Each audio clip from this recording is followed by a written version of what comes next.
Feels kind of somber back here because it wasn't a happy place. Okay.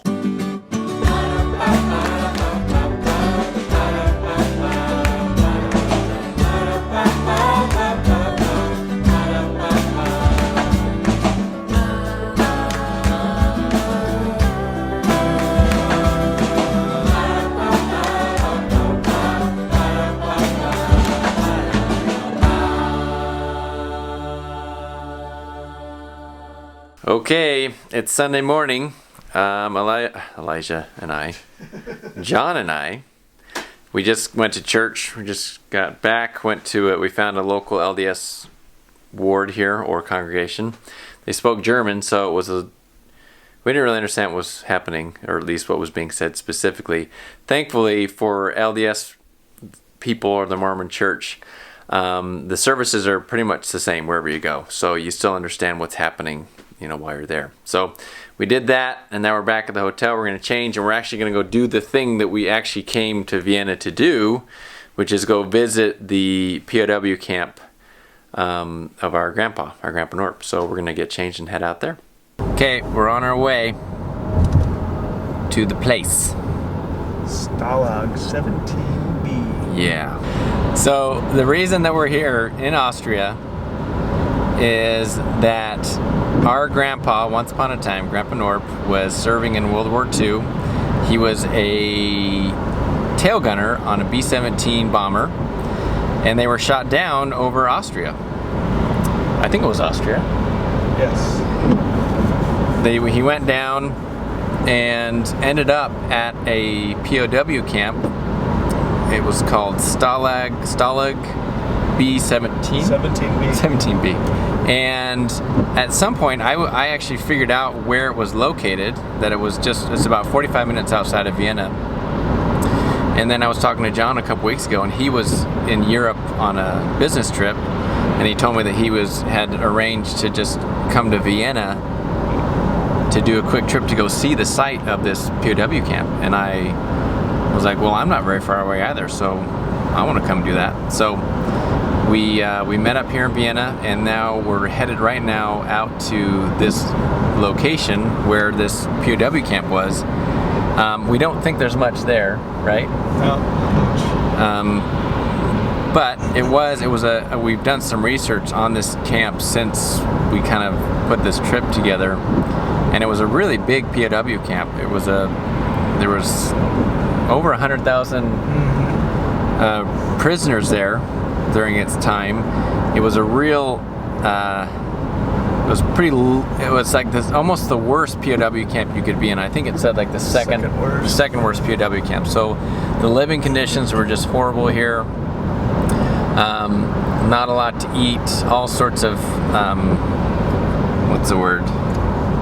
It was not clean, unsanitary conditions, living conditions. And our grandpa was there for almost 2 years. Yeah, 19 months. 19 months that he was there. And then he was there till the war was getting over, and then when the war was basically over, the Russians were coming, and the German soldiers didn't want to be there when the Russians came, because they realized that it was better to surrender to the U.S. side than to the Russians. So they made all the prisoners, or most of them, leave, and they did a forced march. It was about 180 miles over almost a month period of time, where they headed to, where did they head to?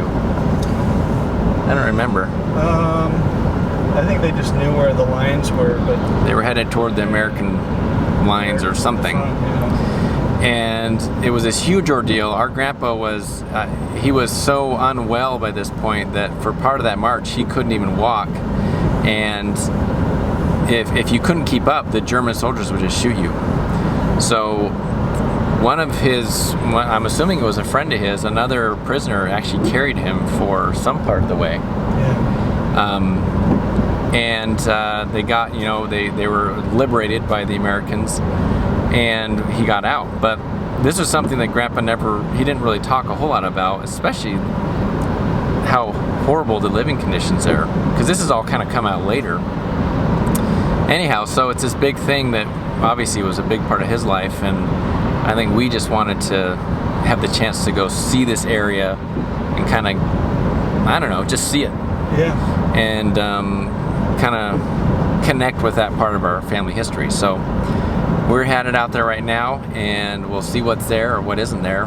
And yeah, so it should be good. I think it's nice to get in touch with your family history, to feel those connections with your ancestors, and to kind of understand a little bit about what they went through and make those connections. So hopefully today will give us that one more sort of connection with Grandpa Knorpp, because Grandpa Knorpp passed away about 15 years ago, maybe a little bit more than that. So he's not around anymore, but we're excited to kind of go see what he saw a little bit of.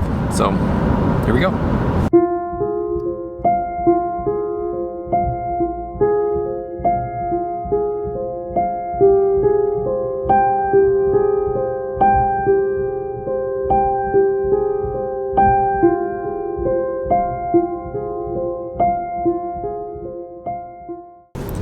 Okay, we're getting close. The town that it's near is called Krems. Not sure if that's the right pronunciation of it, but it was right here, so we're about to see if there's actually anything to really see. Okay, we're just leaving the little town. Under Morbid. Yeah. This isn't dirt, but it's There's a Stalag 17B. 17B. Can you see that? It's kind of cut out there. It's funny, there's a big question mark. What does that mean?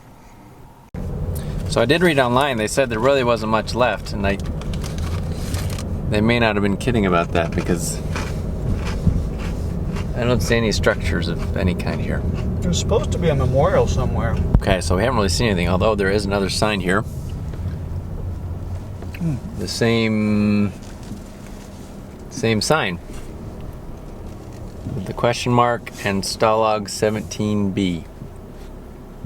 It must just be that whole site. It must be. All That's these long. It's big. So that was, I don't know how far we drove, but so it must be all that over that direction. It's probably about at least a quarter of a mile. Okay, we're gonna get out and walk around a little bit. See if there's anything to see.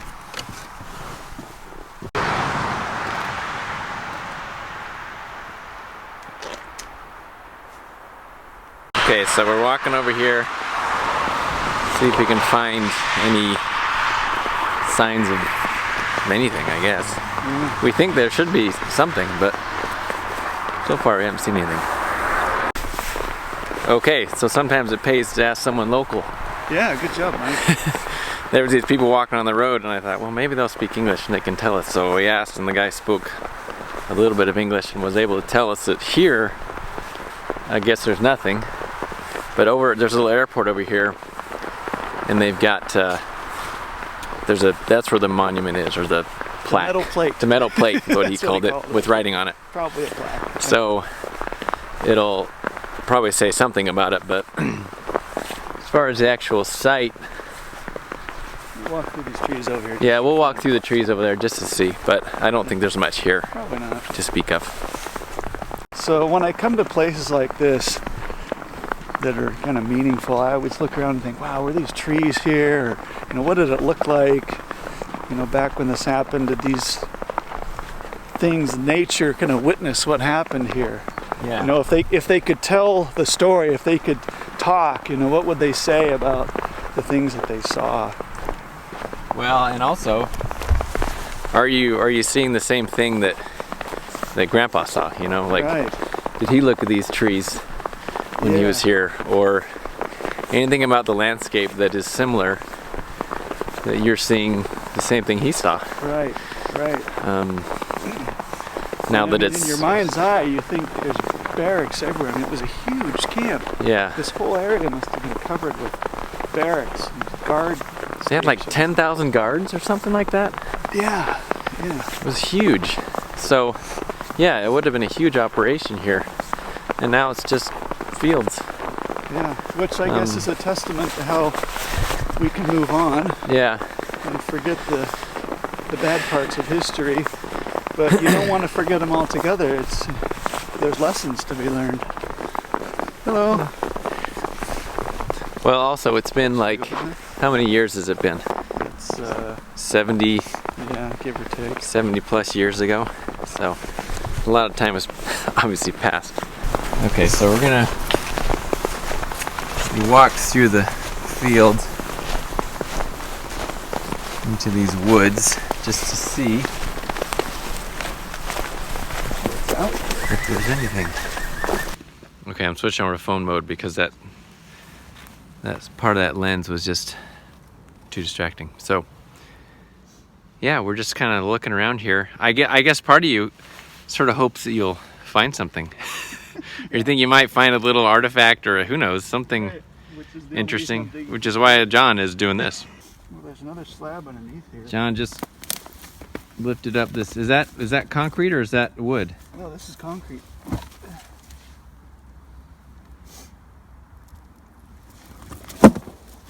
Yeah. Well, we should have brought. Andrew has a metal detector. We should have brought that. Oh, that would have been, yeah. Okay, now here's a proper foundation. Yeah. Are those steps over there? It looks like steps.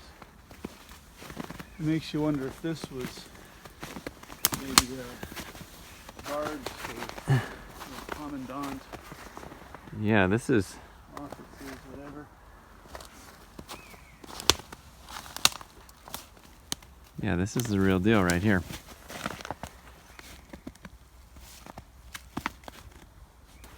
So these right there are actually the steps going up to this building. I like seeing the steps. It just gives you the sense that steps are a thing that signifies something that was used, you know. They're still here, so it just makes it feel a little bit more like a building that people used. So there's this here, right behind me. And there's another one way over there that's a pretty good sized foundation as well. I wonder how many buildings there must have been in total. There's got to be some records somewhere of all this stuff. Yeah. But the forest has taken over. Yeah, we can see, I mean, everywhere you look, there's what look like foundations. So they're all over the place back here. Well, found an old bucket. There's no markings on it, I can't see. And some bottles. I'm gonna guess that those. Bottles are probably more contemporary. Yeah.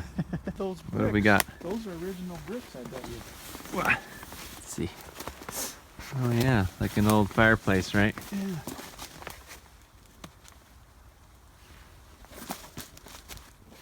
Any markings on that brick?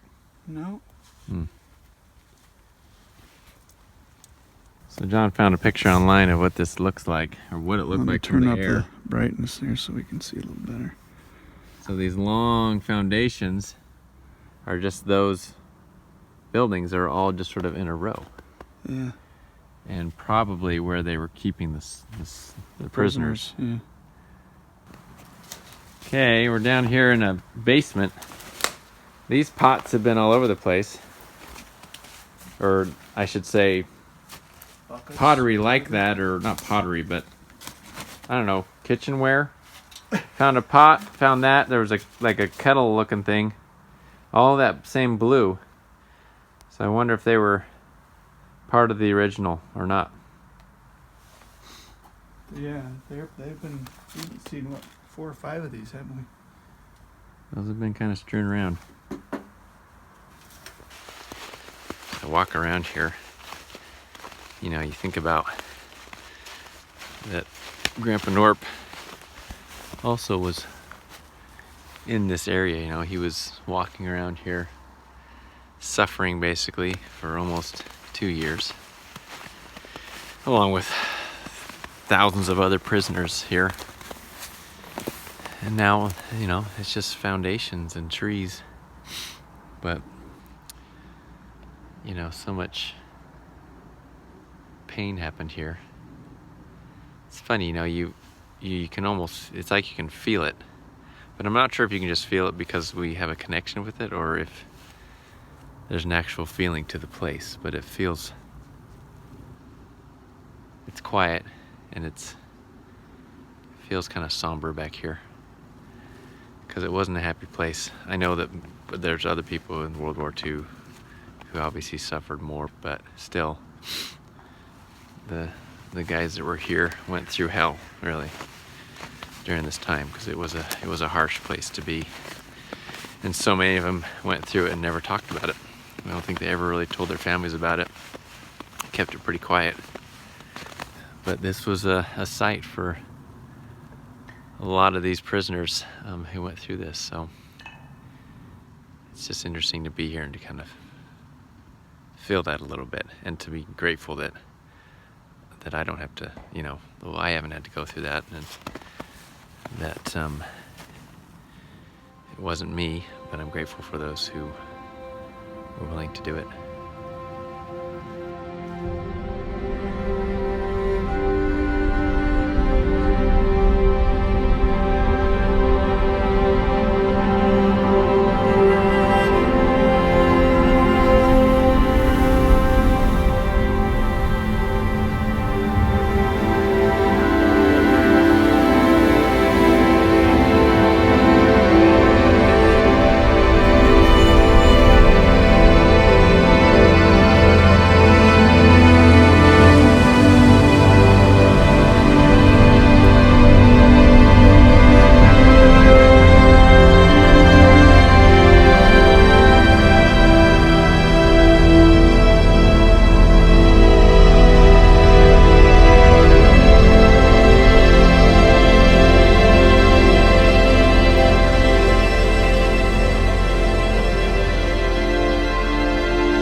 We looked around, we were probably in there for an hour and a half, you think, John? Yeah. We were in there for a little while just roaming around. It was pretty fun, or interesting. And now we're gonna go find this little monument thing they have up at the airport here, supposedly, and then I think we'll be done here at Stalag XVII. Okay, we just drove over to this little airport. It's pretty close. And we saw a piece of metal with writing on it, so we think Going back to check it out. it's right at as you enter here. So we parked and we're gonna have a look and see if that's it. I don't know that it says any more than what the other one said. It looked like it had a few other words on it, but they're in German. So it's like a granite memorial, actually. Here it is. That looks like, is that French or is that German? I don't know what that says. I don't think it's French though. I don't know why it would be French, unless France put it up. French. Memory of, you know, something. John's trying to use Google Translate to figure out what that says. Oh no, I'm just trying to translate. I didn't have the French on. So here's another little memorial we just found, just literally across the street. It's like right there, but right here it says, "We did return, 1995." So I'm guessing that's the Americans Stalag XVII put that up. There's this one. Right there. Well, I'm gonna say this. I didn't really introduce John real well. So John's my older brother. John is the oldest of all. My parents had 5 kids. John's the oldest. He's the oldest boy. There's 4 boys, and we had 1 girl in the family, my sister Laura, who's the youngest, and then I'm the second to the youngest. And John lives in Utah, but he gets to travel around for his work quite a bit, so he comes to Europe on a pretty regular basis, right? Yeah, a few times a year. So that's why we got to meet up and do this. But yeah, that's John. Very cool. And John has 6 of his own kids at home. Yep. So we got some big families going on. One adopted, not from That's China, true, but right. one adopted. He does. So we have that in common. So that's John. It was nice to meet up and be able to hang out a little bit. So I think that's it. Any thoughts, John? What were your thoughts back there? Oh, where you're walking through? I thought it was powerful. I think that's how I describe it. Yeah. It's cool to go somewhere that was such a significant place for our family and so many others too. Yeah. It's neat. So I'm glad I got to go. Glad I got to kind of feel like I was walking where Grandpa Knorpp walked, and who knows, maybe stood in the same building that he'd been in 75 years ago. So that was a good experience. So I think that's it. We're headed back to the airport now. John's got an earlier flight than I do, but I don't have any other way to get to the airport, and I don't really want to wander around Vienna today in this weather. It's cold and kind of snowy, rainy, so I'm gonna call that good. So I think that's the end of the video. See ya. So hope you guys have a good day, and remember to comment and like and subscribe, and to go to knorppandsouth.com, and we will catch you later. Bye. Bye.